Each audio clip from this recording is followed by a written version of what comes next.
Kalau sebelum-sebelumnya saya sebagai ketua Bazar Konstitusi eh, berimajinasi tentang perjalanan bangsa terkait dengan pembangunan ekonomi ke depan. Jadi eh, mari kita agak sedikit konkret untuk menuju bagaimana kita melangkah. Di pasal 33 itu ada 3 ayat. Nanti kita urai satu persatu. Untuk episode kali ini kita bahas ayat yang pertama, yaitu bunyinya perekonomian disusun sebagai usaha bersama berdasar asas-asas kekeluargaan.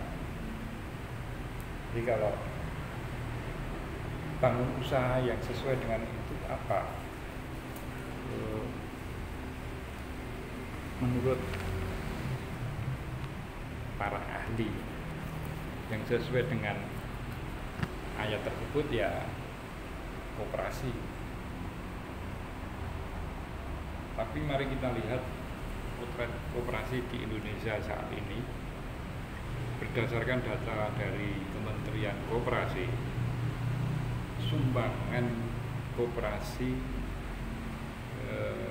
dalam PDB itu tidak sampai 10%, hanya berkisar di angka 5% terhadap PDB ya kontribusinya. Jadi bisa kita bayangkan satu badan usaha yang itu di backup oleh kontribusinya hanya 5%. Jadi ini ke depan perlu upaya yang sangat serius dan sungguh-sungguh untuk memperbesar porsi badan usaha yang sesuai dengan ayat tersebut ya. Kemudian kalau kita lihat di teksnya ya, disusun sebagai usaha bersama. Artinya ada kata disusun di sini ya, mengandung pengertian direncanakan secara sistematis ya. Disusun oleh siapa? Tentunya oleh negara. Dari negara dalam hal ini pemerintahan itu bertanggung jawab atas terwujudnya susunan atau bangunan ekonomi yang berdasarkan konstitusi. Jadi kalau saat ini kontribusinya masih 5%, ini menjadi PR besar bagi siapapun yang akan menjalankan pemerintahan ke depan. Kita tidak bisa lepas dari konstitusi karena negara kita adalah negara berdasarkan Undang-Undang Dasar 1945. Sebetulnya kalau kita kaji lebih mendalam apa yang diformulasikan oleh para pendiri bangsa ini di pasal tersebut, itu ada satu pemikiran yang sangat dalam, seolah-olah bahwa kita menggagas perekonomian yang berbasis pada asas kekeluargaan ini sepertinya tidak punya konteks realitas ekonomi, terutama ekonomi global ya, yang mengarah kepada kapitalisme. Jadi hampir semua negara tidak ada yang lepas dari kapitalisme.